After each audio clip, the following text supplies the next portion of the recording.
నమస్తే. ప్రస్తుతం మనతో పాటు ప్రముఖ ఆధ్యాత్మికవేత్త వేదిక్ ఆస్ట్రాలజర్ అవినాష్ దాస్ గారు మనతో ఉన్నారు. గురుగారితో మాట్లాడేద్దాం. నమస్కారం గురుగారు. నమస్కారం. ఓం నమః శివాయ. ఓం నమో వెంకటేశాయ. గురుగారు, జూలై మాసం, అందులోని ఆషాఢ మాసం, సింహరాశి వారి పరిస్థితి ఎలా ఉండబోతుంది? ఎలాంటి పరిస్థితులు, సిచ్యువేషన్స్ కావచ్చు వీళ్ళు ఫేస్ చేయబోతున్నారు? దాన్ని ఎలా ఎదుర్కోవాలి? వీళ్ళ టైం ఎలా నడుస్తుంది ప్రజెంట్? ఎలాంటి జాగ్రత్తలు తీసుకోవాలి? అద్భుతంగా ఉంది వీళ్ళకి జూలై మాసం. ఎందుకంటే శుక్రుడు 10వ ఇంట్లో.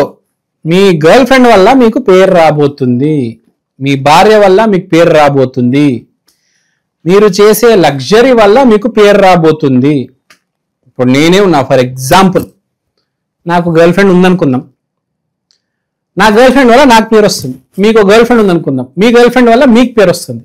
ఇప్పుడు నాకేదో గర్ల్ ఫ్రెండ్ ఉంది, ఆమె నెలకు 1 కోటి రూపాయలు సంపాదిస్తుంది, పేరు నాకే కదా వచ్చేది. కానీ నా గర్ల్ ఫ్రెండ్ అని, నా భార్య ఒక వ్యాపారం పెట్టింది, ఒక కొబ్బరికాయల షాపు, ఒక పిన్నిసులు, ఒక పౌడరు, ఒక చీర, ఒక క్యాండిల్స్ ఏదో అమ్ముతుంది, ఆ వ్యాపారం బాగా నడుస్తుంది, దానివల్ల మనకే కదా పేరు. సో మీ జీవితంలో ఉన్న స్త్రీ వల్ల, గర్ల్ ఫ్రెండ్ అని చెప్పకూడదు, మీ జీవితంలో ఉన్న స్త్రీ అని చెప్పాలి.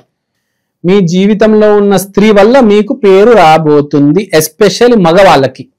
అయినా నేనేం పట్టించుకున్నాను, నన్ను ఎవరేమనుకున్నా, నేను చెప్పేది నేను చెప్తూ ఉంటాను, మన ఎవరికి తగ్గేది లేదు. అయినా ఒక మర్యాద ఉండాలి సొసైటీకి. మరి అంత పిల్లలు పెద్దవాళ్ళు అందరూ చూస్తూ ఉంటారు కాబట్టి ఒక మర్యాద మాట్లాడదాం. సో గురువు 12వ ఇంట్లో అంటే ఏంటి? గురువు లగ్నానికి సపోర్ట్ చేస్తున్నాడు. దేవుడు, గాడ్ ఈజ్ సపోర్టింగ్ యూ. దేవుడు మిమ్మల్ని సపోర్ట్ చేస్తున్నాడు అంటే మీలో ఒక చైతన్యం అనేది వస్తుంది, ఒక స్పిరిచువాలిటీ అనేది డెవలప్ అవుతుంది. ఎందుకంటే లగ్నంలో కేతువు, కుజుడు. మీలో ఒక స్పిరిచువాలిటీ డెవలప్ అయ్యి మీరు మానసికంగా చాలా స్ట్రాంగ్గా ఉంటారు. దాంతోపాటు మీలో జీవితంలో ఉన్న స్త్రీ వల్ల మీకు పేరు వస్తుంది. చాలా మంచి సమయం. ఒక విషయం చెప్తా, ప్రతి మనిషికి జీవితంలో కష్టం ఉంటుంది. కష్టం రావడానికి కారణం ఏంటంటే ప్రారబ్ధం. ప్రతి మనిషికి కష్టం ఉంటుంది. ఆ ప్రారబ్ధాన్ని తొలగించాలి. మనం తొలగించాలంటే ఏం చేయాలి? నామస్మరణ చేయాలి, గుడికి వెళ్ళాలి. నామస్మరణ, ఫర్ ఎగ్జాంపుల్ నేను ఎప్పుడు కూడా రాధా రాధా రాధా, సీత సీత సీత ఈ నామస్మరణ చేస్తూ ఉంటా. చేయడం వల్ల నాకు ఉన్న చెడు కర్మ, ప్రతి మనిషికి కొంచెం చెడు కర్మ ఉంటుంది, అది తొలగిపోతూ ఉంటుంది. సో ప్రతి మనిషి నామస్మరణ చేయాలి. రోజుకి కనీసం అరగంట రాధా రాధా రాధా రాధా రాధా రాధా రాధా, సీత సీత సీత సీత సీత, ఒక్కటే పేరు చెప్పాలి. ఒక్కటే పేరు గుర్తుపెట్టుకోండి. ఒక్కటే ప్రయత్నం. ఆర్సీబీ గెలుపు కోసం 18 సంవత్సరాలు పోరాడుతూనే ఉంది. గెలుపు వచ్చి తీరింది, చచ్చినట్టు వచ్చింది. అది ఇక్కడ నామస్మరణ ఒక్కటే పేరు చేయాలి. ఇప్పుడు నేనున్నా రాధా రాధా రాధా రాధా రాధా రాధా రాధా రాధా, ఒకటే పేరు. ఏ పూజ అవసరం లేదు, ఏ హోమం అవసరం లేదు. ఆ పూజలు, ఆ హోమాలు ఏంటంటే శుభకార్యాలు. కానీ మన జీవితంలో పాపకర్మలు తొలగిపోవాలంటే అతి ఉత్తమైన మార్గం నామస్మరణ. ఇప్పుడు కలియుగంలో భూమి మీద నేను ఈ పూజ చేయిస్తాను, ఈ గుడికి వెళ్తాను, ఈ గురుగారి దగ్గరికి వెళ్తాను, ఏం అవసరం లేదు. నామస్మరణ చాలు. ఒకటే నామం, పెద్ద పెద్ద మంత్రాలు చదవాల్సిన అవసరం లేదు. నామస్మరణ, రాధా రాధా రాధా. నువ్వేం తింటున్నావు అంటే నేను నామం తింటున్నా. ఆ పేరు మన బాడీలో ప్రతి రోమంలో వెళ్ళిపోవాలి. మనకి ఎన్ని రోమాలు ఉంటాయి తెలుసా మీకు? 3.5 కోట్లు. ప్రతి రోమం నుంచి ఆ పేరు రావాలి. రాధా రాధా రాధా, దత్తాత్రేయ దత్తాత్రేయ. మీకు ఇష్ట దైవం, ఫర్ ఎగ్జాంపుల్ మీరున్నప్పుడు మీ ఇష్ట దైవం దత్తాత్రేయ అనుకుందాం. దత్తాత్రేయ దత్తాత్రేయ దత్తాత్రేయ, లేకపోతే శ్రీ గురు దత్త, జయ గురు దత్త, శ్రీ గురు దత్త, జయ గురు దత్త. నామస్మరణ కంటిన్యూస్ గా నాన్ స్టాప్ చేస్తూ ఉండాలి. At least ½ an hour in a day. ఇప్పుడు సింహరాశి వాళ్ళకి అద్భుతమైన టైం ఉంది. ఇంత స్పీచ్ ఎందుకు ఇచ్చానంటే, నేను ఇప్పుడు గురువు మీకు 12ఇంట్లో ఉన్నాడు, మీ లగ్నానికి సపోర్ట్ చేస్తున్నాడు. కాబట్టి మీరు ఈ నెల నామస్మరణ చేసుకుంటే అద్భుతంగా ఉంటది. మీ చెడు కర్మలు అన్ని తొలగిపోతాయి, మీరు సక్సెస్ వైపు వెళ్తారు. ఇప్పుడు ఈ గుడికి వెళ్ళండి అని చెప్తా. ఎంతసేపు ఉంటారండి గుడిలో? 10 నిమిషాలు 15 నిమిషాలు, అంతే కదా. అదే నామస్మరణ అయితే రోజంతా చేసుకోవచ్చు కదా. ఇప్పుడు మీరు మాలేసుకున్నారు, మాలేసుకున్న ఏమంటారు?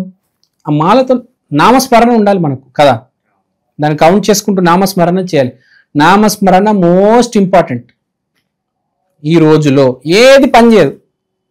మీకు ఏదైనా కోరిక తీరాలన్నా, మీ పాపకర్మలు తొలగాలన్నా, కోరిక తీరేది ఎలా అండి? పాపకర్మలు తొలుగుతేనే కదా పుణ్యం అనేది వచ్చేది. దరిద్రం పోతేనే కదా దేవుడు అడుగు పెడతాడు. ఇల్లంతా దరిద్రం ఉంటే దేవుడు లోపలికి ఎందుకు వస్తాడు? నామస్మరణ కంపల్సరీ. సింహ రాశి వాళ్ళు, సింహ లగ్నం వాళ్ళు ఈ నెల చెయ్యాలి చెయ్యాలి చెయ్యాలి. ఏ నెల చేసినా చేయకపోయినా ఈ నెల తప్పకుండా చెయ్యాలి. ఆల్రెడీ వీళ్ళకి జూన్లో స్టార్ట్ అయిపోయింది, జూలైలో వీరు ఇంకా హైట్స్కి రీచ్ అవ్వాలి. సింహరాశి వాళ్ళు శుక్రుడు 10వ ఇంట్లో, గురువు 12వ ఇంట్లో, కేతువు కుజుడు లగ్నంలో ఉన్నారు కాబట్టి నేను చెప్పినట్టు నామస్మరణ చేయండి. తర్వాత ఇంకో చిన్న రెమెడీ చేసుకోవచ్చు వీళ్ళు. రెమెడీ అనేవి కూడా ఒక పనిచేస్తాయి రెమెడీలు. ఇప్పుడు కొన్ని కేసెస్కి పనిచేస్తాయి, కొన్ని కేసెస్కి పని చేయవు.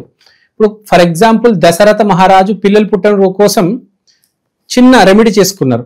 అలా కొన్ని వాటికి రెమెడీ పనిచేస్తాయి, కొన్ని వాటికి రెమెడీ పని చేయవు. ఫ్రాంక్గా చెప్తున్నాను. ఇప్పుడు పిల్లలు పుట్టడం లేదు, ఒక రెమెడీ చేసుకోవచ్చు, పుడతారు, చిన్న రెమెడీ చేసుకోవచ్చు.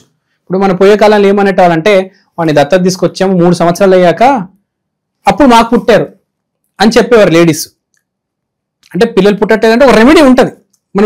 మన పాస్ట్లో చూసాం, ఒక 100 ఏళ్ళ ముందు, 200 ఏళ్ళ ముందు వాళ్ళందరూ ఇలా చెప్పారు.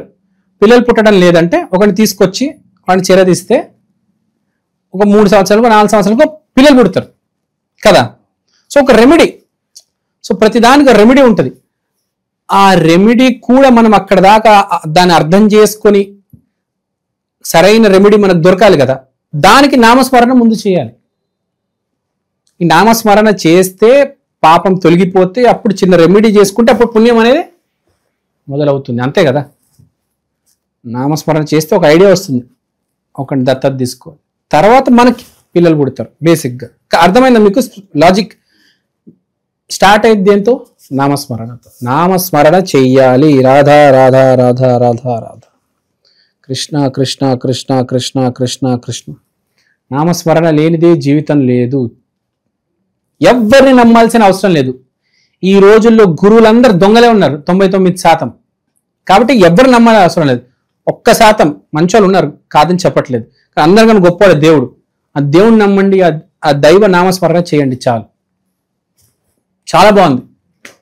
ఎవరైతే స్పిరిచువల్గా ఇంక్లైన్ ఉంటారో వాళ్ళు ఎప్పటికైనా బాగుంటారు. రంగురాళ్ళు మన మాలలు వేసుకుంటాం, కానీ అవన్నీ పని చేయాలంటే నామస్మరణ చేయాలి. మీ రంగురాయి పని చేయాలంటే దాన్ని యాక్టివేట్ చేయాలి. ఇప్పుడు కరుంగలి మాల వేసుకోవాలి, లేకపోతే ఒక ముత్యం వేసుకున్నారు, దాని ముందు గుడిలో పూజ చేస్తారా చేయరా? నామస్మరణ చేస్తారా? పూజలు నామస్మరణాలు ఇవన్నీ దేనికి? అది పని చేయాలంటే ఎనర్జీ దాంట్లో పోయాలి కదా. అందుకనే నామస్మరణ అనేది చేయాలి. అది బాగుందండి. సో ఓవరాల్గా జూలై మాసంలో ఈ సింహరాశి వాళ్ళకి ఏ విధంగా ఉండిపోతుంది, ఎలాంటి జాగ్రత్తలు తీసుకోవాలి అద్భుతంగా వివరించారు. ధన్యవాదాలు. ధన్యవాదాలు.